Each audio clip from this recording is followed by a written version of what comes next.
Hello, and welcome to TAPI's Women's Summit, produced by the Women in Industry Division. I'm Brittany Sims from TAPI. This event will be held in accordance with TAPI's antitrust policies and procedures, which states, TAPI's aim to promote research and education and to arrange for the collection, dissemination, and interchange of technical concepts and information in fields of interest to its members. TAPI is not intended to and may not play any role in the competitive decisions of its members or their employers, or any way restrict competition amongst companies. During today's event, please keep your cameras off and your microphone muted until we move into the breakout rooms later in the program. But before we get started with the main program, I'd like to turn things over to Kristen Dixon with an update and prize drawing for our Women's Summit social media contest. Hi, everyone, and thank you for signing up for the Women's Summit social media contest. Those who signed up helped boost the message about this event and shared to their networks what the TAPI Women in Industry Division is all about. Can you believe we reached over 11,000 people between all 4 of our social media outlets? Now that the contest has been completed, I will share my screen so that we can spin the wheel and choose our lucky winners. Alrighty, and so here we go. We're going to start with we're going to spin twice. We're going to have 2 winners, and I'm going to go ahead and start the spin.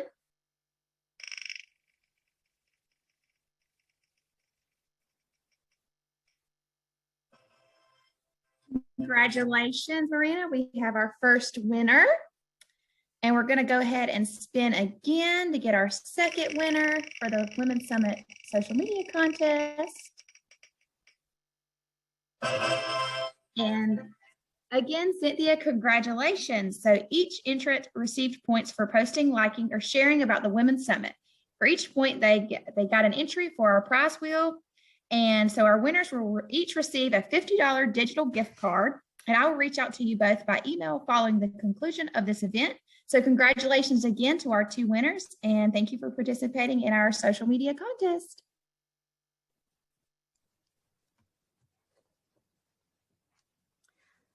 Thank you so much, Kristen, and congratulations to our winners.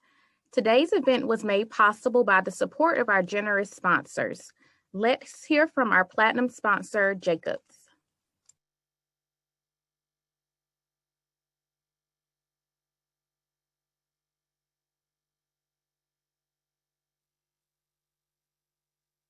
At Jacobs, diversity powers our collective strength. Unique backgrounds, distinct perspectives, extraordinary experiences. Many of us had been accustomed to being the only one of our gender or race in a meeting or conference room, but that has changed. Our industries and peers recognize our contributions every day for their exceptional impact. We're leaders and trailblazers at a company like no other, using our global platform to champion gender equality and amplify women's voices. We live inclusion every day, working to create a world where young women have mentors to guide them, where women of color find representation in leadership and become leaders themselves, where mothers are empowered to grow and excel in their careers, and where family and childcare issues are considered employee issues, not women's issues.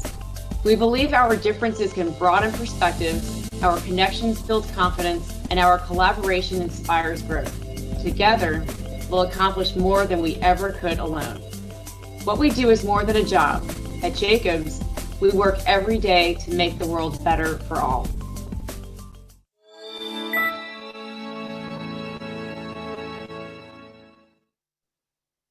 At Jacobs. Hello, my name is Heather Jennings, and I am the Chair Emeritus of the Women in Industry Division. Earlier today, I passed the chair role to Maya Mesner, who will lead the division for the next 2 years. The Women in Industry Division works to be a competitive, diverse, and dynamic industry that offers long-term fulfilling careers where women and men work synergistically. We work to provide easy access to highly valued portfolio of learning to tools and networking opportunities to support personal growth and career development. Right before this event, we held our annual meeting. We discussed what we've accomplished over the last year and are now looking forward to the new goals and activities for the next year. If you didn't have a chance to join us, a recording will be made available after this event. The WIN division is always looking for new committee members, so let us know if you're interested. One of our committees, Celebrating Women Leaders, has the distinct pleasure in reviewing nominations for the Women of the Year Award. I'm going to turn this over to the presentation of the 2021 Women of the Year Award.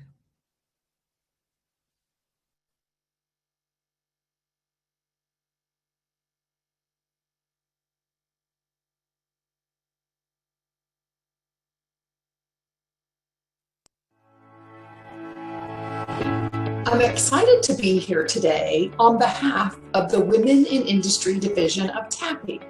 My name is Jennifer Piercy, and as the chair of the Celebrating Women Leaders Committee, it is my honor to be joined by Larry Montague, the president and CEO of TAPI, and a very special guest. Today, we are presenting the Women in Industry Division's Woman of the Year Award. Since 2017, the Woman of the Year Award recognizes women who have demonstrated excellence in leading, motivating, and developing others within the pulp, paper, tissue, packaging, and related industries. This year's award winner has motivated, developed, and impacted others around her. Her dedication and commitment to the industry has set a high bar for us all to follow. Now it is my pleasure to introduce Larry Montague, President and CEO of TAPI, to present the 2021 Woman of the Year Award. Thank you, Jennifer. It is my distinct honor to announce Paula Hajakian as the 2021 Woman of the Year Award winner. Paula was nominated for this award by Dale Midyett of Jacobs Engineering. Paula is Principal Technical Specialist at USG, where she has spent the last 16 years supporting the gypsum board plants and is responsible for new product development and rollout, new technology development, plant technical support, project management, and training. Paula is an avid volunteer with several TAPI committees. Currently, she is the chair of the Paper and Board Division, chair emeritus of the Papermaking Technology and Operations Committee, chair of the Forming and Pressing TIPS Subcommittee, and chair of the Women in Industries Benchmarking Committee. Now that's what I call a super volunteer. It is quite an honor to be inducted as a TAPI Fellow. In 2019, Paula joined this illustrious group of professionals who have served and made substantial contributions to our industry. Her involvement in TAPI and the industry began as Vice President of the TAPI Student Chapter at the University of Massachusetts, Lowell. Paula holds a Bachelor of Science in Chemical Engineering from UMass Lowell and has authored or co-authored 9 patents. She is a great leader and an inspiration to all who work and volunteer with her. Congratulations, Paula. Thank you so much, Larry. Friends and colleagues, I am delighted and honored to accept the Women of the Year Award sponsored by the Women in Industry Division. I was pleasantly surprised when I learned about receiving this award during a Papermaking Technology and Operations Committee meeting. I have great appreciation, gratitude, and respect for this award. Thank you to Jennifer Piercy and the Celebrating Women Leaders Committee. We have some pretty impressive women in the paper industry, and I am humbled to receive this honor and to be in such great company with the previous award recipients. I'd like to thank my daughter, who patiently spent many weekends over the years in paper mill conference rooms when I was on call. Thank you to my husband, who always supports me in my travels and endeavors. I'd like to thank United States Gypsum Company for supporting my training and involvement with TAPI, and for giving me the opportunity to serve on committees, support technical information papers, and serve as Paper and Board Division Chair. Thank you to my family, TAPI family of mentors, friends, and colleagues from whom I have learned so much. When I started as a new committee officer, I received guidance and support from so many others on the committee. What we do and continue to do is a team effort, which I strongly believe is critical to the advancement of the paper industry. The opportunities offered by TAPI have helped me advance in my career. I encourage others to step up and take advantage of these same opportunities to help them advance in their careers. Diversity is critical to our success. As I look at the organization today, I see so many more women than I have in years past. Everyone's contributions are welcome and needed to continue to increase the breadth and the depth of training available. Participating in networking events helps us understand that we are not alone in our challenges and provides us resources for our success. Please consider who you might nominate for future awards. Please take time to recognize the people in your organization that help do so much to make your organization successful. Thank you for this honor. I look forward to seeing everyone in person at TAPICon live in October.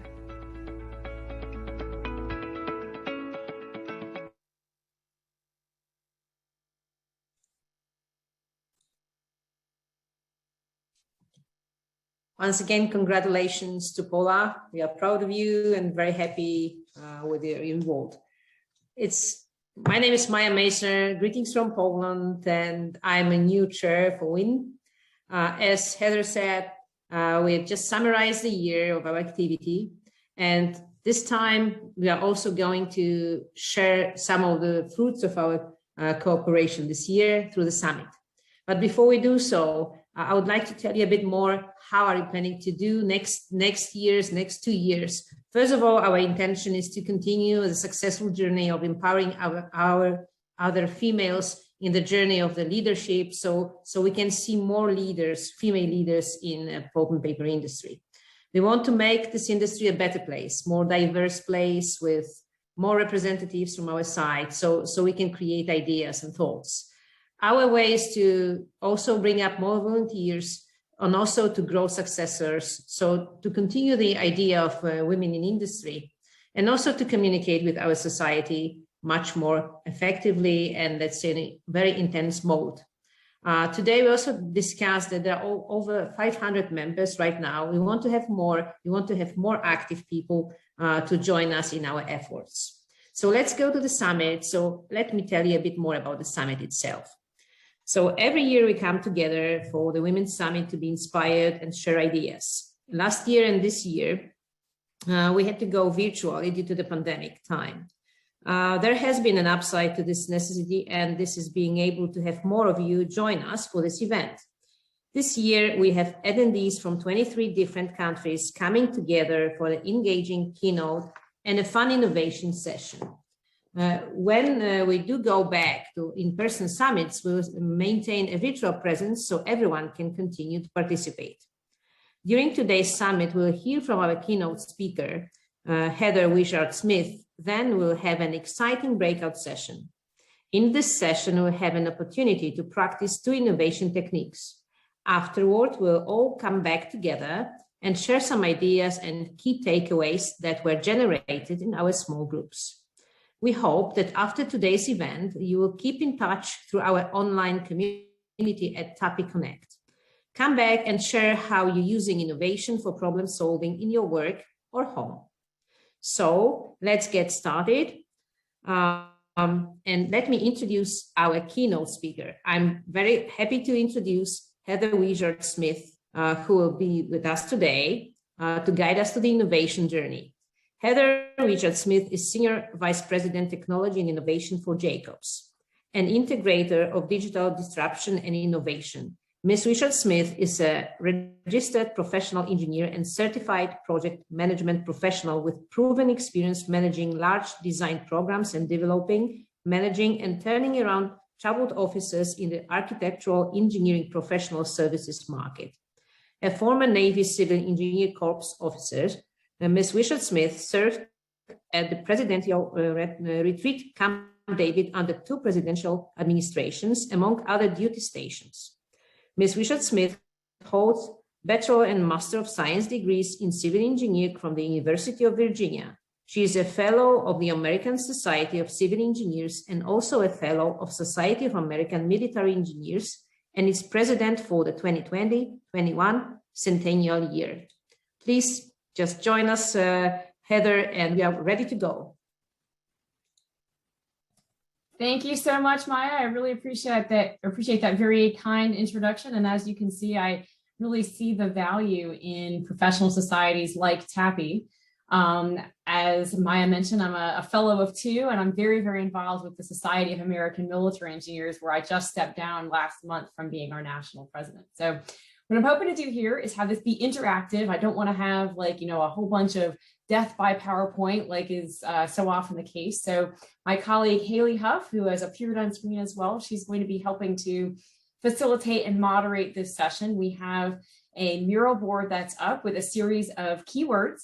And what those keywords reflect are various different Forbes columns that I've written and have been published in Forbes. So we'll make sure to put in the chat what the link is for that Forbes column as well. But Haley, would you like to provide some overview of the session for us, please? Yeah, sure. Thank you. So as Heather said, she will be discussing the articles that she has published for Forbes. You will be able to participate in the session and vote for the Forbes article that you would like to hear Heather discuss in further detail using polls. And during the session, listen closely for the words in your bingo card as Heather is speaking for a chance to win one of 5 of Heather's selected innovation books. And here I can show that. If you are a lucky bingo winner, please type bingo and your name into the chat so that we can follow up with you for your prize. Heather will provide an opportunity to ask questions between innovation topics. Please feel free to add your questions to the chat and I will raise them on your behalf. Lisa will now kick us off with our first poll with the innovation topics for discussion.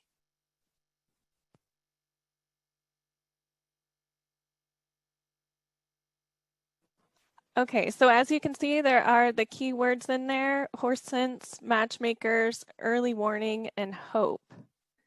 Looks like horse sense is leading the way. Okay, Lisa, let's And don't worry if you don't get your first choice pick the first time. There'll be other opportunities. I think we've got about 45 minutes of discussion here, and we'll keep on putting different polls up. We'll make it interactive. Is that the winner, Haley? Is it horse sense? It is horse sense. Okay, thanks so much. That's actually a pretty exciting one to start with because that's the one that we just published, I guess, about a week and a half ago or so. And I had just the absolute pleasure and honor of interviewing retired General Stanley McChrystal. I know we've got an international audience, so I will make sure to explain the context for some of the people we have here. But I really had just a really great honor to be able to interview General McChrystal. He retired several years ago. But I started out by asking him someone who was really his inspiration for a number of different things. And he talked about someone who was nicknamed useless by his schoolmates. He was arguably one of the most successful military leaders ever to command troops on American soil. But one year he was so poor that he had to pawn his watch for $22 in order to buy presents for his family. He was elected president of the United States twice, but at the end of his life, he was penniless. He was dying of cancer. And so he ended up collaborating with the American author Mark Twain to write a very, very successful autobiography so that his family and his widow would be provided for. And so you can tell that the person I'm talking about is someone who certainly had a lot of really big highs in his life, but he's also had some really big lows. And the person I'm talking about is General Ulysses S. Grant, who was, through a series of, and a combination of moxie and ability to adapt and respond to the uncertainty of the situation he found himself in. He was, of course, one of the leading general in the United States Civil War, and he was also recognized for his very humane treatment of Native Americans. And so it was really these positive qualities that made Grant a role model of innovative leadership for future commanders such as General Stanley McChrystal. General McChrystal is a retired 4-star general. He retired about 11 years ago. And his military service in the United States includes serving as the commander of the United States and the International Security Assistance Forces, Afghanistan, as well as having commanded the Joint Special Operations Command, which is the unique and premier military counterterrorism force within the United States. So, just talking about the example that Grant provided. And again, remember, this is someone who was both very, very successful, but somebody who also was not very successful and had some failures in their life. In their lives. He was a leader. He was a very average guy. Many people would have considered him a failure. But then when he got into the United States Civil War, he operated differently than his peers. And that's what helped to make him so innovative and so successful. And he did this by really learning and studying and understanding the environment he was in. He understood the tools that he had to work with, and he didn't try to implement a solution that wouldn't work. And he did it in the face of a lot of, headwinds and forces that might deter another person. And so some of the lessons that General McChrystal shared with me, one question I asked him was, in both the Iraq and Afghanistan theaters, he really had to embrace an innovative operational style in response to some non-traditional enemy combatants. So this was not like prior wars that we had fought. And so asking him, what are some lessons that he learned from those experiences that might translate to non-military leadership situations? So what can we all learn to try to be more innovative to learn from his experience? And so what General McChrystal told me is that many years ago, I guess about 30, 40 years ago, the U.S. Army opened something called the National Training Center in California. And it was really a big step forward in terms of military training. They were using a lot more technology, and it was wonderful. But then something really bad happened as a result of this training center. And basically, they had these professional fighters who were the counter forces. And so the commands that came through and had to do these simulated battles with these professional forces, they would get credit. They would get, a gold star, if you will, if they did everything the quote right way, even if they lost their battle. And so General McChrystal told me that he believes that once we got into Afghanistan and Iraq, we had a lot of senior leaders in the United States Army and military who had learned that if you do the right, quote, right things, if you follow the doctrine, then you're going to get patted on the back for process. But quite frankly, in war, isn't really partial credit, there is no partial credit really in war. It really only matters if you win. So, what he told me is that, really in reality, the right way is whatever way that works. So maybe it's not the safe way according to doctrine, and maybe it's not the same thing that people have done before, but really looking to try to innovate and respond to situations in a very different way. And so the way he learned this was he had a lot of forces, counter-terrorist forces who were older, they were very accomplished, but they really focused on the outcome, not on the process. So he was able to give them things like access to technology, very generous budgets. And he would even find different groups of people and tell them, separate the groups and have them try to solve problems in different ways in order to get new solutions. And what they ended up doing in some cases was take a piece of technology that was designed for one use and find a completely different use for it. So another question that I asked him was, he's very well known for his book called Team of Teams. And what Team of Teams is about is this decentralized command approach. And what that means is you don't have that very hierarchical kind of structure that we have within a lot of corporations as well. But the thing about having a team of teams is that it can't just be a top-down structure approach.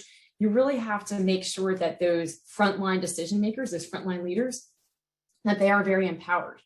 So I asked him what his thoughts were as it pertains to business as far as taking a team of teams approach. And his response really was that there's this idea that if you take all your people, you spread them out, that they're, as long as they could just, put their heads down and operate alone, they'll come up with brilliant ideas. But his counter to that is that there may be some really, really smart people, like an Einstein, who sits in the room and does a thought experiment, and then they come out with this, really special thought. But in reality, Einstein wrote more than 30,000 letters. He connected to many other people who were doing research. And while he did do some very amazing things alone, he was part of a community that really informed each other, that worked together. So what General McChrystal said is that when he thinks about innovators now, you have to first give them the authority to innovate, that freedom, and then give them the expectation that they will innovate. You can't just say, you know, hey, do it if you want to. You have to say, I expect you to come up with new things. And that's where you have to really empower them with information. And so it's not just empowering them with the information, but it's also empowering them with the connections, that connectivity to a community that stimulates thought, that everybody's off, you know, learning bits and pieces, that they have this commitment to lifelong learning. Because invariably the person who puts all the pieces together is probably the one who is assembling the pieces of many people, not just working alone. And you look at some of the things that have happened in history where we've been very successful at this. In many cases, there are times when communities have come together to iterate rapidly and figure things out in real time. So I asked them then, you know, what are some techniques of how a leader might promote innovative thinking across their organization, something that many of you here within TAPI are probably interested in. And how can leaders get the best thinking from the people under their command and control or under their leadership? And as I mentioned, one of his techniques is to break people into multiple organizations, give them all the same problem, but ask them to come up with different solutions to the same problem. And then those different solutions can then build upon one another. Another idea is to take people who are not very personally connected to the situation. Maybe they're young people, maybe they're people from a different department, maybe they're completely new, and ask them to take a look at what they're doing.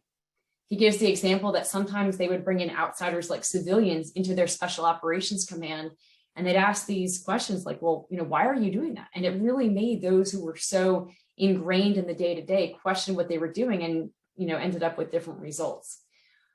He also said it's really important to push organizations hard, you know, not brutally, not cruelly, but really force people to innovate faster than they might do comfortably. And, you know, you see that sometimes in startups where startups don't have a lot of money, they don't have a lot of staff. They know that they have to innovate very, very quickly before their funding runs out. And that's one of the challenges with larger organizations and companies, is because larger organizations and companies tend to be a bit more risk averse. They might have more of a, you know, kind of standard 9-to-5 mindset, and they don't have that real kind of scrappy thought process that would apply to a startup. One of the books that Haley put up that I really like is called Jugaad Innovation. And Jugaad is an Indian word that really has to do with almost being scrappy, you know, trying to figure out new ways of doing things. And so his other suggestion is to routinely, you know, shake things up just so people don't get too comfortable in what they've been doing. And so just one last question that I'll share from that article before we go to the next one is, you know, I asked him, what can we as leaders be doing to future-proof ourselves as well as our organizations?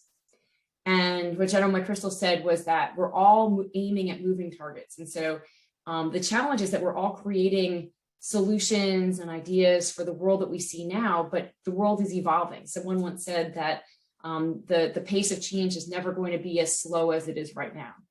And it's in his, you know, mindset, an army sort of environment. He said people are saying that we're always trying to fight the last war. And they also say that you always go to war with the army and the equipment you have. But really what you need to do is be a lot more nimble and be able to evolve a lot more, whether that's in a wartime kind of situation or whether that's in your business environment. And so just in closing, he said, you know, although it's risky to not go down that tried and true path, our mindset really should be that while we don't know what we're going to face, we need to develop a team and a group that is going to be able to figure things out as we go. We have to build what we're going to need in the future. And that can be really terrifying, especially in a military environment, but it's also terrifying for companies too in the private sector. If we look forward, we can't predict what the next, you know, in his case, war will be, or in the case of TAPI, who your next competitor will be, or who your next, you know, black swan event like COVID might be, global pandemic. But we need to have those basic technologies in place and then be prepared to bet on some untested one and then iterate and evolve very rapidly when that trial by fire comes. So there's that one. Do we want to do another poll, Haley, or do you want to do the second place poll from the last one? Second place winner? We had one question that was raised in the chat, and that was, did you have any discussions with him about the ARPA work and application to innovation? That's a great question, but unfortunately, no, I didn't have, I didn't ask him that question. I will say DARPA, which is the defense, the United States Defense research arm. One of the other columns that was one of the ones that was in the poll called Early Warning, that's an interview with one of the programs from DARPA, which is the Defense Applied Research organization. So that might be an interesting segue into the next column if people are interested in that one in a future poll. Okay, I will go ahead and share my screen again, and we can launch the next poll.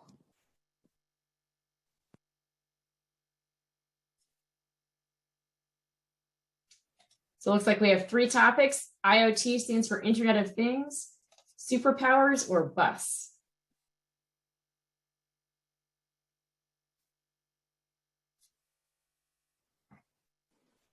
It looks like we have a very strong lead for superpowers. All right, that's awesome, because that is probably, I have published, I think, 15 Forbes articles, and by far that one is my favorite, because it's one that I feel very, very personally about. And you'll see as we go through these various topics, I don't know how many we'll get to, but they cover a really broad variety. But this one's really important to me because it's about inclusive hiring practices and including people who learn differently.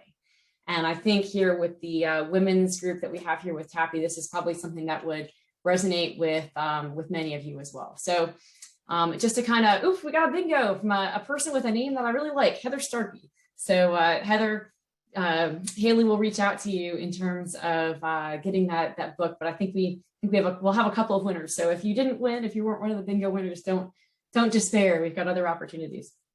So just anyway, going back to the superpowers article, imagine that you are, interviewing somebody, the prospective employee who's sitting in front of you. They don't make eye contact, or maybe they even touch some of the things on your desk. Maybe when you receive an application, their handwriting is atrocious. They don't spell words properly. They don't use the proper grammar. Maybe they even stand up during the interview and start pacing the floor while they think about a response to your question. Now, it can be really easy to assume to yourself that maybe this person just doesn't have very good manners. Maybe they're just not a good fit. But I'd ask you all to really think twice about this and challenge yourself, because the person you're interviewing, this candidate, might actually have a neurological condition that puts them on the spectrum of having a learning disability. They might actually be the perfect hire if you understand what you're looking at, who you're dealing with, and how their talents could be ideally suited for the role in mind. And, I think a lot has been written and talked about in terms of people who are on the autism spectrum and some of the benefits that they can bring, but not so much some of the other learning differences and learning disabilities that are out there.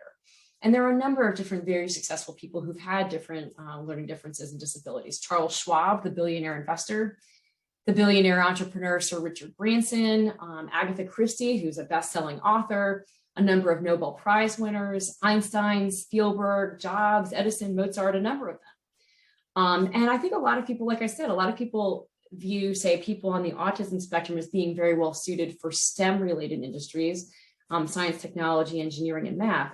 But again, not as much has really been considered about those with other differences. And, by other differences, I'm talking about things like ADHD, so attention deficit hyperactivity disorder, dyslexia, dysgraphia. Dysgraphia is having a lot of trouble with handwriting. And I don't mean just sloppy handwriting, I mean having an actual neurological difference. And there tends to be a bit more prejudice in those areas. People with ADHD, or the word ADHD is often used as a joke or dismissible.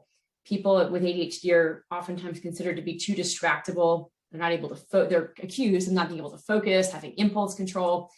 But in fact, I can tell you with great authority that hyperfocus can be one characteristic of people with ADHD. People with these learning disabilities like ADHD, dyslexia, dysgraphia, they tend to be very creative. In many cases, this is because they've had to find very different ways to solve their problems during their formative years. They tend to have demonstrated grit because many children aren't diagnosed until later in life, sometimes even as adults or not at all, so they've had to persevere. And so I often say that neurodiverse learners quite often have superpowers that can make them outstanding candidates for jobs in technology and innovation if we understand and value and treasure what they have to offer. Because if you ask most hiring managers if they wanted recruits who were innovative, determined, if they were out-of-the-box thinkers, I think most people would say yes. But a lot of times the traditional way of requesting an application and then putting somebody through an interview process, we're not putting them in their natural environment of where they would thrive. And so these people with these differences tend not to thrive. They don't make the eye contact. They might go touch something on your desk.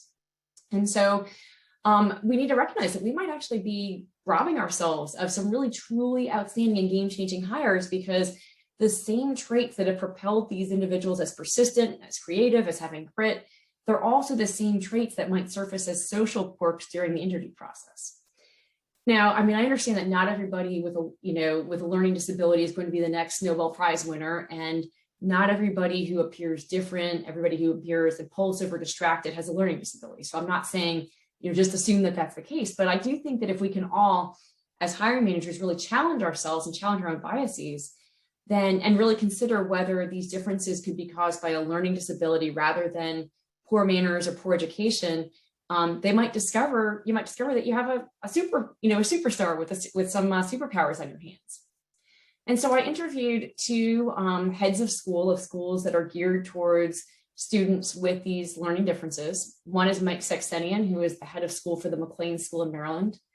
And he says that highly creative minds often bring along with them dimensions which make it hard to sit still in a classroom setting that's not really designed for that kind of thinker. So again, it's like when we introduce someone and put them in this unnatural spot, that's a lot of times what the standard education system does, is it expects students to just kind of sit still, and that's just not the way they would typically operate. It's also important to avoid stereotyping candidates with a one-size-fits-all framework. Think about what would really enable success in the job that you're hiring for. So look at the job description. Don't just copy paste from the last one, because you might have some exclusive language in there. So some language that could be about, just various different things where, really might be a deal breaker. Somebody might not apply and they might actually be the perfect fit.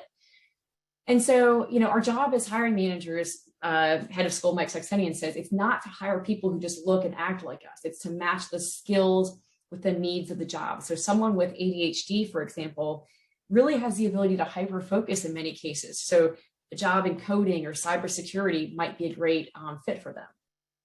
And so we really need to try to lose that notion of disability and embrace students for learning the way that they learn and help them to be successful. See them for what they are and not for what they can't be. The other head of school that I interviewed was Dr. Karen Ewert, who is the head of the Sycamore School in Arlington, Virginia. And she really feels strongly that a lot of the strengths that these learners, who learn differently, it can result from learning to compensate for their disabilities by turning what was once a deficit into a strength. And so I think, having that willingness to think differently when it comes to hiring people who act and think and behave differently than us is critical. There's this population of highly creative and innovative individuals who can make just amazing, truly awesome contributions to our organizations if we give them the chance. But first, it requires hiring managers to shift their focus from hiring for the job interview, which again is this rather, unnatural kind of setup construct, and instead hire for the job. And then now that you've heard, kind of the whole column, I'll share with you the reason that this is so personal to me is because I have 3 children. I have 2 who have learning disabilities. I can tell you with authority that, those with ADHD do have the ability to hyperfocus. I can also tell you that while I was writing and editing this column, my 13-year-old son with ADHD was touching the things on my desk and looking over my shoulder and asking questions and all the rest. But I can also tell you that that's a lot of what makes him such an amazingly special person and able to hyper-focus on things and literally find a needle in a haystack like nobody else. It's because he's got these superpowers that a lot of people don't recognize or value. So I think we have a question here. With relation to people who learn or think differently, what initiatives would you recommend to tap those who are more introverted within the dynamic business environment where extroverts are usually dominating? It's a great question because a lot of times people can be intimidated or it's hard to draw them out of their shell. I can tell you that within Jacobs, we have something called ACE, which is we have a number of employee networks, but ACE is our employee network for those with disabilities or those who care for those with disabilities. And so a lot of times it's just asking. So we'll ask the ACE network, hey, could you review this job posting, or could you come to this meeting and help us understand? Because in technology, there are a lot of different, inadvertently discriminatory practices, for example, with AI, with artificial intelligence. And also just even something as simple as having, if you use like the green, red, amber, the green, red, yellow, people who are colorblind can't tell those things. I guess I'm digressing a lot, but the first to answer your question from P.S. Jordan is start out by asking them. Ask them what would make them more comfortable. I think sometimes smaller groups can be good. Sometimes calling somebody out in a meeting with a little bit of advance warning saying, hey, I'd love to hear your thoughts. Would you like to share them, or would you like to follow up with me separately or at another time? Kind of meet people where they are and recognize that the loudest person in the room is not necessarily the smartest person in the room, or the one you should listen to the most. And then the second one is from Heather Starkey. What is your take on making accommodations for neurodiverse learners the baseline? Some studies have shown that even neurotypicals benefit from having access to them as well. I feel like it would help make it easier for those who don't have an official diagnosis to be accommodated. I think that's fantastic, Heather. I think making some of those accommodations can be really helpful. Some of the accommodations, for example, we do some things with recordings, or Microsoft Teams allows the closed captioning, the words to be printed. So I think that's helpful, and that can help people who are both hard of hearing as well as people who maybe are more visual learners instead of auditory. So I think really providing a background or a variety of different ways, to your point, can really help everybody, because everybody learns in different ways. So making those accommodations is not only helpful to everyone, but I think it also helps to normalize it. But at the end of the day, I think the number one thing that we can all do is not be so judgmental. And I will tell you that one of the best things that could have ever happened to me is to have children who, my son has what I call his smorgasbord of learning disabilities, dyslexia, dysgraphia, ADHD, visual spatial processing, all the rest. And it's made me a much more understanding employer and leader, and a much less judgmental person. So if I get an email that has spelling errors or grammatical issues or whatever, I don't automatically think this person, hasn't been educated well, or hasn't, taken the time to proofread their work. I think, I wonder if this could be like Nick. Maybe this is somebody like Nick trying to get his words across, and, kudos to him for sending me the email. So with that, Haley, we can probably move on to the next one. I don't know if you want to do another poll or a second place. Sure, we'll launch another poll. So on this poll, we have round trip, trust, good look, and silver.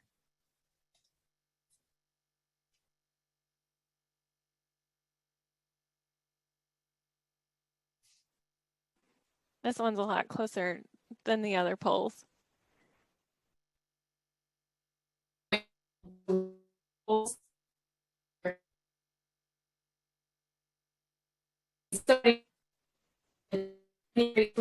If you don't get to see the actual, if we don't get to, because we won't be able to cover all of them, please feel free to go to that link that I put at the beginning and check out some of the Forbes columns. There is a limit. If you don't subscribe, there's a limit of 4 per month. So either subscribe or, look at 4, and then next month go and look at another 4. Okay, so we've got good luck. And that's for those who are music fans, that has a picture of David Bowie. And you might be asking yourself, gosh, why is there a picture of David Bowie as part of an innovation, choose your own innovation kind of thing? But I think, really where it starts is that one of the greatest inventors and innovators of the last 100 years was an English mime. And that mime is David Bowie. He was many people know of him for his songs and his singing, but he was a fashion icon. He was a stage performer. He was a cinematic actor, in addition to being a musician. And he constantly reinvented himself. He constantly ushered out new personas, new music stylings. And he left a bunch of imitators in his wake of people who wanted to be like David Bowie. Imitation, of course, being the greatest form of flattery. So one of the ironic things is that one of his biggest hits is a song named Fashion. And it was very critical of the fashion industry's kind of endless search for the next new thing. And it's really almost a jab at Western culture's, consumerism, where, you keep on having all these new fashions that come out, and then it leads to things like waste. In fact, there's been a lot of discussion, a lot been written lately about how unsustainable the fashion industry is, because there's this whole thing about needing to have that year's fashions. Now, of course, we're all familiar with the really big demands on environmental, social, and corporate governance, ESG. The letter, the BlackRock letter, I think, was something that was really game changing in a number of different industries in terms of demanding an accountability for things like carbon footprint and clean water. And I think there are some, I know there are some popular designers who have really responded to this. So Stella McCartney, Eileen Fisher, if you go to their websites, you can learn more about how they upcycle, how they source their material, how they reduce waste, how they'll take their old fashioned back. And so I think sustainability efforts are really proving to be fertile ground for many organizations to nurture that innovative, competitive, and really potentially market disrupting advantages that also at the same time contribute to the common good. And so, but the thing is, I think we need to recognize also that it needs to be more than just a flash in the pan mindset. We can't just do it because that's what everybody else is doing. It requires that constant commitment and patience if you're going to realize the long-term value. And so I had the opportunity to interview Tim Lindsay. He's the president and chief executive officer of Highlander Innovation, and he wrote a book called Headwinds of Opportunity, A Compass for Sustainable Innovation. I read this book about a year ago or so. I actually met him and he gave me the book, and that's how I came to know about it.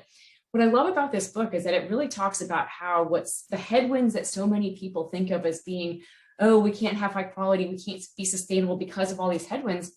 He turns it around and flips them on their head as opportunities for sustainability, which I think is, and opportunities for innovation, which is so great. So, what he says is that sustainability, quality, and safety are really long-term value propositions. They're difficult to monetize on a short-term basis, but that if you make a poor quality product, or if you're unsafe, or if you're not sustainable, it will affect you in the long term. And so he suggests that we really ought to expand how we think about quality, to also consider quality of communities, quality of the environment, quality of life for our employees and customers, and quality of the environment. And so a couple of thoughts here in terms of how we might do that. The first has to do with waste. And so I think it makes a lot of sense. Most people think about avoiding the loss of money by avoiding waste. But you have to be a lot more aggressive, Tim Lindsay suggests, about how you look at waste, not just as an output of your process, which I'm sure those of you in the pulp and paper industry are very familiar with, but look at waste as an input into your business, because waste is fundamentally a quality issue.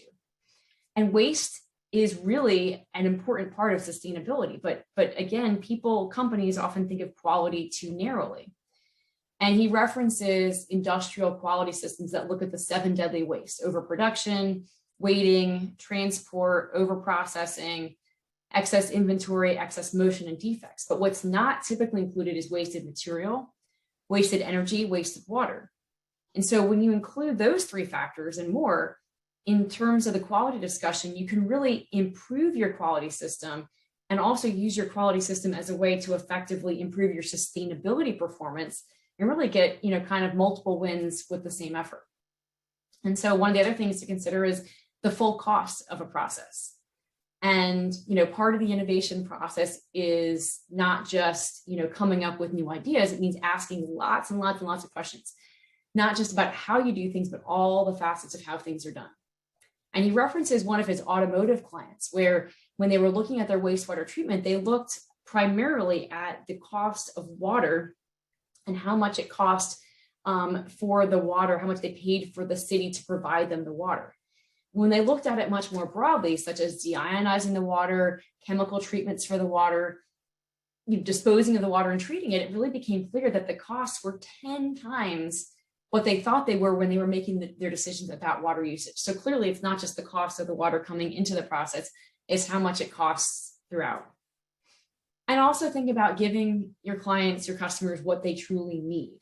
And that, in many cases, requires that you go back and keep asking the questions. Well, what problem are we trying to solve? So true market leaders, you can't just fall on your assumptions, but really find out what the client is trying to solve for. I often say, with people within Jacobs, because we do a lot of transportation work. When we think about what problem we're trying to solve for our clients, many of our clients, our transportation clients are looking for, they might put out a solicitation for a new road. And some people might say, well, the problem is the client needs a new road. When in fact, the client needs to decrease their congestion. They've got too much traffic. There's too much air pollution. So if we can keep asking those questions of why and get to the heart of the problem, which is that the client has a problem with congestion, the answer might not be a new road. And so one example that Tim Lindsay references is with Interface Carpet. And the owner really revolutionized the carpet business because he and other carpet makers had really been operating under the assumption that you would just replace all the carpet every few years and it would disrupt the customer's operations. They'd bury it in the landfill. So what Ray Anderson and Interface Carpet did was they took waste carpet and they constituted it into carpet tiles, so that all you had to do was take out and replace the worn carpet tiles. And as a result, he was able to reduce waste by 90%. He increased profitability, and he came up with a business model that was more effective for his customers based on what they actually needed, which is just to replace the worn out parts of carpet instead of everything and shutting down production. So safety, quality, sustainability, they're all things that organizations realize that despite the fact that it's sometimes difficult to determine the return on investment, they're nonetheless things that we know we need to do. And so we'd add really a fourth item to that list in addition to safety, quality, and sustainability, and it's very tied in, and that's innovation. And so in many cases, innovation can be viewed as kind of more of a nice to have, an extravagance, as opposed to a need to have, a necessity. But tomorrow's disruptive commercial environment will really reward those organizations that are willing to reinvent themselves and not have those imitators, but leave them behind.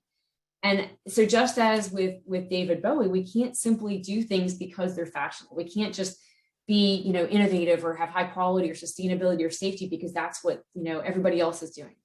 It really takes time and resolve and commitment and staying power for innovation to permeate your organizational culture to achieve real results. And so just like fashion, creating an innovation program that's timeless involves more than simply keeping up with the Joneses, but really, being in it for the long haul. So we have a comment in here that a good resource for getting to the why of a problem is the 5 why process with Think Reliability. Yes, that's great. Asking, the ceaseless questioning of why is very important.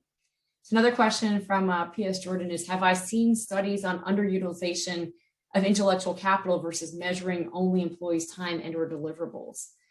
I've read different things. I can't point to one in particular, but yes, absolutely. I think that there are many instances of us not tapping the full potential of our employees and what they have to offer. Interestingly, I also am I'm an advisor for a startup called IPEX, which is an intellectual property exchange.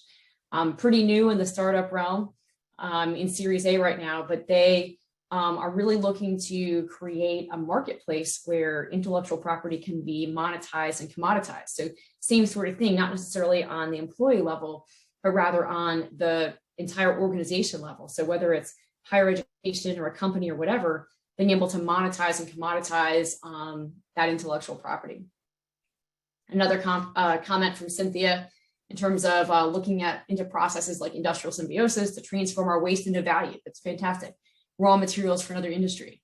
It's a great solution for waste management, adds additional revenue channels, increases systemic collaborations. And I would say also that's a great example of partnering. So the systemic collaborations, looking at different areas where you might not typically collaborate in the past.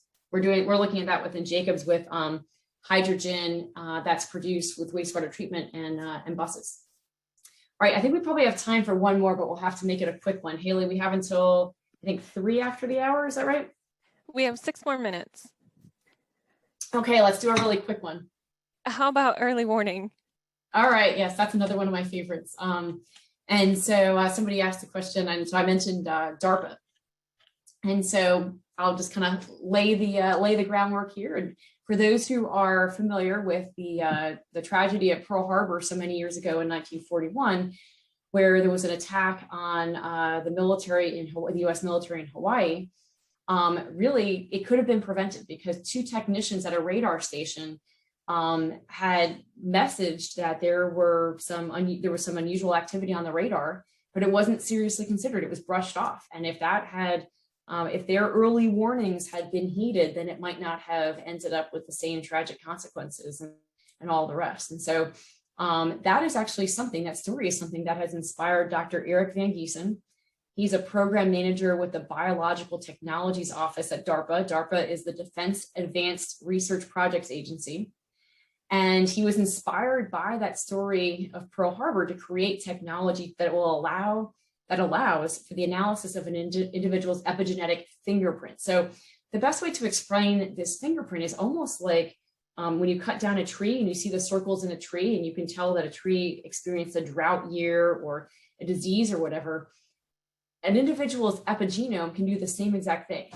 And so by measuring a body's response to an invading infection, you can potentially diagnose infections like COVID 2 to 3 days before conventional tests. So as soon as you've been exposed, not waiting for the virus to expand within your body. And so what Dr. Van Giesen talks about is it's almost like a flight data recorder. And the epigenome is a collection of chemical and structural modifications that happen to DNA in every cell of your body after you've been exposed to something. So just like the drought year or the infection with a tree, for a person, it could be an infection, consumption of alcohol, psychological trauma, really anything that, anything that happens to you can leave a mark on your epigenome. And so each of these marks is unique to a given set of experiences. As I mentioned, it can uncover evidence immediately after that exposure occurs, within hours, and long after other physical evidence is gone. And so it can the DARPA program can decode those marks to diagnose the disease. But this is what's really fascinating: not just diagnose it, but also predict the upcoming outcomes for that disease. So determine who might need oxygen in the case of COVID, who might need to be admitted, that sort of thing. And there's a potential that it could be used for other things like cancer as well.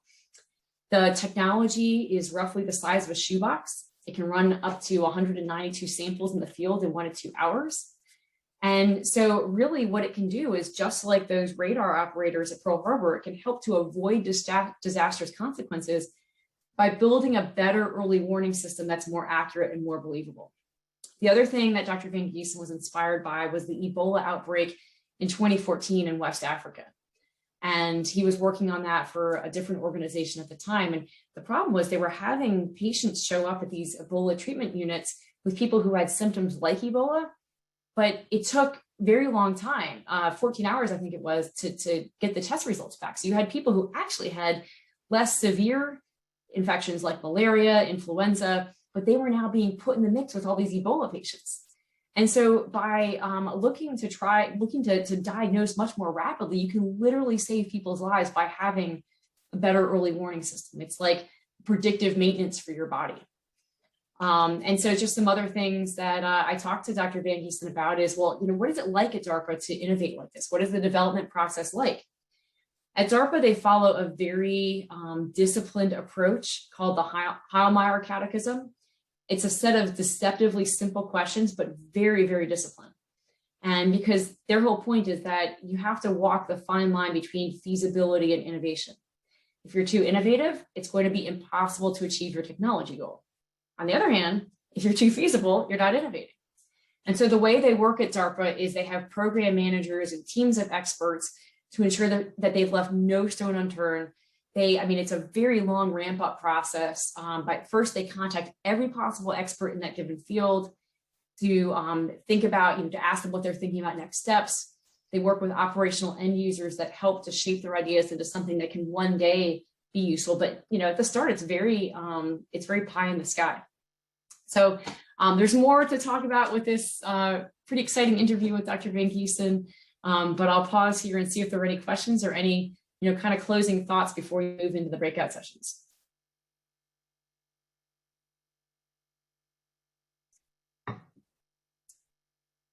If there are none, then I think I will turn it over to those who are going to put us into the breakouts. But again, please take a look at those, that link. If you're interested in more of these thoughts, you can follow me on LinkedIn and get notice anytime a new Forbes article is posted. And if you have suggestions for topics too, I'm happy to hear those as well. So with that, thank you all so much. This has been a lot of fun. I appreciate it. And good luck to all of you as far as what you're doing with this conference. Thank you so much, Heather. Sure, Brittany. And you definitely have challenged us to think outside of the box when it comes to innovation. But before we move on to our next segment with the breakout sessions, I want to take just a moment to recognize the support of one of our wrap-up sponsors, Voith.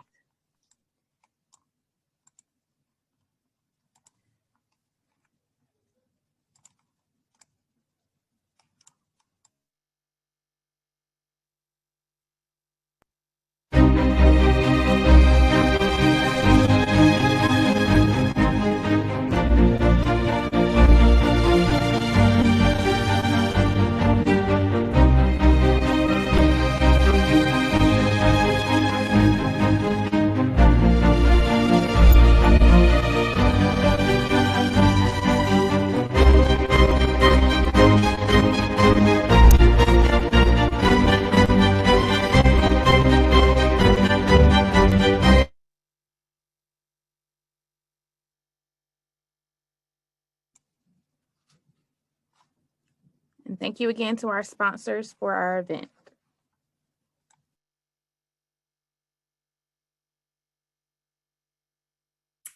Okay, now we're going to go into the breakout portion of the session. I cannot thank Heather, our keynote speaker, enough. I think that the session we just had was amazing and just energetic, and I don't have enough good words to say. So thank you again, Heather. To tie back to some of your discussion on the learning strategies, I'm a very avid note taker, and I have 7 pages of really fantastic notes in front of me, and I'm so excited to start digging a little bit deeper in these breakout rooms. So again, thank you, and we're going to go to Lisa, are you going to put the mural link? Yes. So as part of the breakout session, we're going to be utilizing a tool called Mural, and Lisa's going to be putting that into the chat. So that'll open up a different web page. And once you're in the Mural board, you'll be directed to choose your breakout room from the menu. Once this concludes, we're all going to be randomly put into different breakout rooms. And in each of these rooms, there's a moderator that will guide you through the 30-minute session. If you are unable for any reason to connect to your Mural board, let your moderator know and they will help you. And they will help you through using the tool. So you'll be able to add notes to the mural by using the Zoom chat. The more we share our stories, the more fun and exciting these breakout rooms are going to be. When the breakout group time has ended, we're going to meet back here and we'll review some of the key takeaways and exciting ideas that came out of these individual breakout sessions. So now with that, we'll open the breakout rooms, and remember to wait for your moderator to arrive before you begin. We're going to have a lot of fun with this, and I'll see you all in 30 minutes.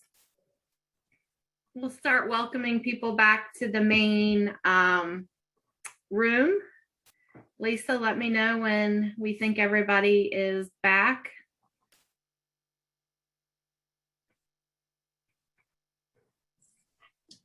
Yes, it looks like most people are back. The rooms are closed, so you can go ahead and get things kicked off, Sarah.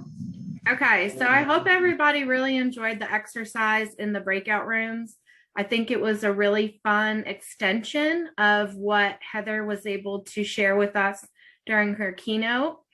I know in my breakout room in particular, we were really impressed with the tool itself, especially the criteria crunch. So once we had our different votes that were cast and we had our main ideas and we got to transfer those to the criteria crunch, we had a small discussion after about how, not just in the professional world in our job where that would be really helpful, but even something silly like, okay, we're going on a vacation and the kids and the family all needs to sort of do this voting and figure out, well, what's the, most economical versus the most fun and all that different stuff. And even things like, dinner menus. So for picky families and things like that, throwing the different options up.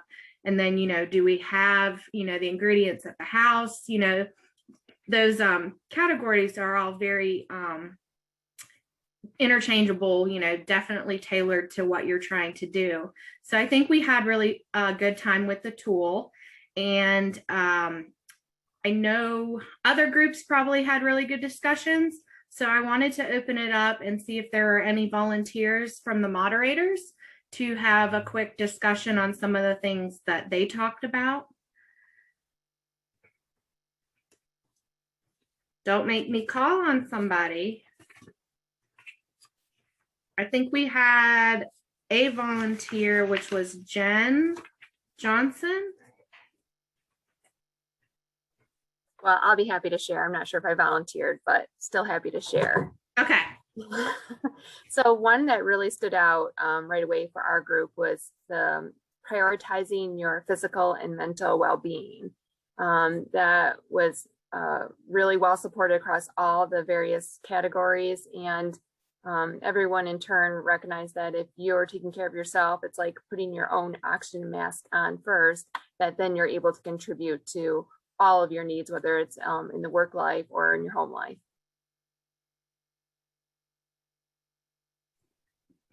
Awesome. I know in my group we had Maya or Rosie. Would either of you like to say kind of what our top choice was?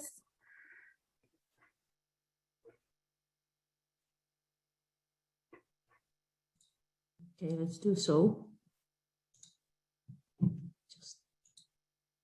Okay, the choice list. So our winner was this option to work from home. So that was the strongest. And the second idea, the flexible holidays. So that was two strongest from our group. Just, we had a really crazy one with, the magic carpet. Yeah. So that was our wildest idea, obviously not easy to implement. And then the other one that I thought was interesting was I need a secretary. So obviously having a secretary would increase retention, but does it benefit a lot of people? No, it probably just benefits you, and not really easy to implement. So we did have some really fun discussion. And one of the other things that I thought was interesting, the comment of intentionally taking vacation in places with lousy cell reception. So geared towards trying to take yourself out of that workspace and really not be connected. So does anyone else want to share? I know we had some other moderators, maybe Pam or I can share one of our top ones that I thought was interesting. Yeah. Was someone suggested that you go for a 10-minute walk if you have a meeting that ends early. So like if you find yourself with a few minutes, and that was added to what we could do personally, but I also thought it was good. Someone brought up if like their company allows them to track steps and then get points that they can redeem for prizes. So that might be a way a company could encourage that behavior. Good. Well, we do have a little bit more time for discussion. Let's see. Any other groups have some good comments? Ooh, this is from Heather. So she said, I know someone who replaced their work commute with a walk around the neighborhood.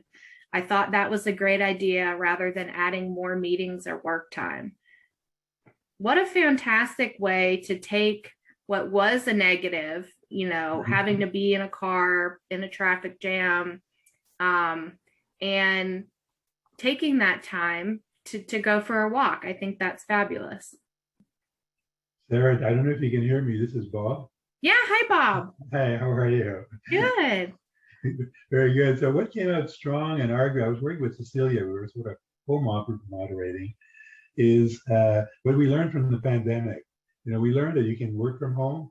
You can actually do a lot of things that we didn't even dare to try before, and that we should carry this on because people found that it's going to be a new world after, just because, you know, we spent a year learning about all this. So to implement that. And we also had to have, so you can leave work sometimes when you have to leave work, have backup individuals that'll vouch to be able to answer for you or do a task for you. Definitely. Would you agree, Cecilia? Sorry? Would you agree, Cecilia, that those are big ones? We were co-moderating. Yeah, I was going to say Bob explained very well what went on in ours, is just how much we've learned over the pandemic on how we can work remotely, and that that we also should have people in place that will help with balancing. You know, so stuff is always covered. Sure. I think one of the other comments we had in our session from Maya over in Europe, a lot of the corporate offices are reducing, you know, the amount of available offices. And so people are being told they're not coming back to work in a formal office setting, and they're going to stay working from home, and kind of the implications of that. And, you know, for someone who may be more extroverted and just that opportunity to interact, you know, all of a sudden not being there like it used to be, and the challenges that some people are going to face as we do, you know, change the dynamic a little bit. Good. Any other sessions have other comments? Or I know we had Paula, Mary Beth, anyone? Okay, Heather Jennings just wrote, one of our ideas was to maintain a flexible schedule in order to handle the different needs of employees. Another was to partner with a daycare company and provide a stipend for employees as a way to help. Obviously, that would be a great idea. Even as we, you know, reduce the size of, you know, some of these offices, you know, if people are working from home, converting some of that space into an area for, you know, childcare or something. So, you know, imagine shifting the dynamic where you're now driving to your office to drop off your children, and then you're going back home to work. Right? Sounds crazy, doesn't it? But that's the point of these conversations and using these tools.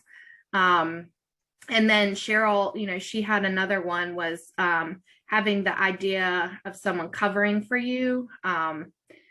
And then Lori, we talked about the idea of having childcare on site, but not really easy to implement right now, obviously. And then Paula said flexible time off was their number one. You know, work from home doesn't really work for all job positions, which is very true. I know being in a paper mill, you know, you've got to still have that, you know, the machines don't shut down. They run 24/7, 365. So great. I enjoy a lot of the comments. Lisa says we've got 2 more minutes. So if anyone has anything that they think would be good to wrap up. The other thing I'd like to remind everyone is that we do have the Women's Summit community on TAPI Connect. So please, if there were other ideas that came out or things you think about afterwards, go into that community and get everybody started on the conversation again. You'll be sent that link again after today's event. So if you have any questions or trouble logging in, just let us know and we'll get you there.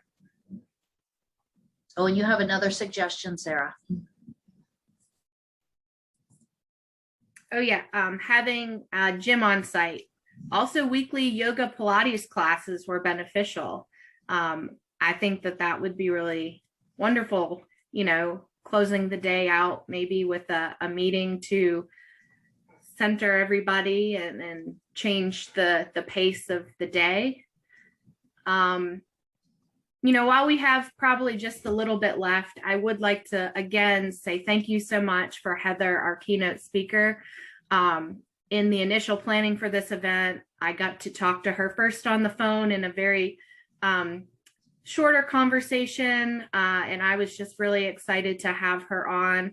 I think that the content was very exciting and something so different from anything I've ever done before, as far as, you know, a virtual meeting or conference.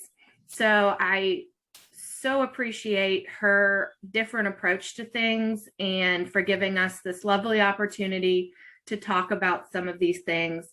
I did in the breakout room go back through my notes, and one of my favorite things that you said was around focusing on the outcome over the process. So, you know, a lot of people on here are engineers and we're in a very technical field. And so we can get really caught up in the process. And, you know, your comments from your first article on the horse sense was around the outcome and not so much the process. And I think that was really exciting to hear that point of view. And again, thank you so much. And I will let the TAPI contacts take it back over. Thank you so much, everybody. Thank you.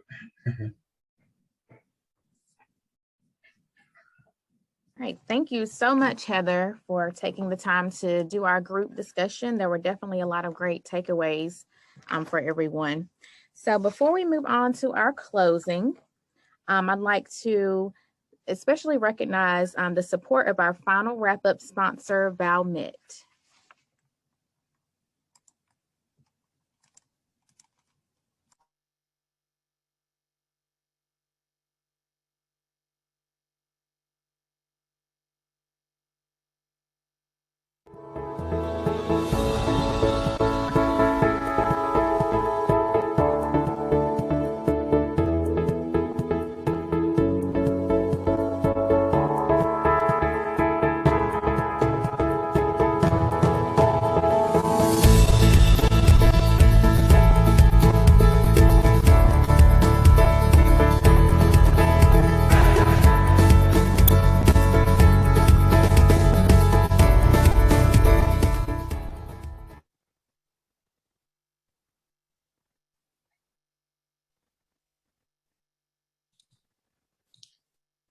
Thank you, Brittany. It's time to close our meeting. So as it was said, first of all, thank you for your time, for sharing your thoughts, your ideas. Thank you to Heather, to all the organizers, the committee. We've put lots of heart in it in the preparation thing, and I'm a bit sad that it's finished, but at the same time, I'm very proud of us and the preparation process, and hopefully enjoy the event. As Lisa suggested, don't hesitate to continue conversations on, on our community, on a TAPI Connect. Also, as Heather mentioned, there will be recording available from our annual meeting that you can learn more details about the Women in Industry Division activity. And we hope to see many of you joining our next events and also our activities. So thanks a lot, and just simply be with us and remember that we build this community. Thank you very much. Thank you.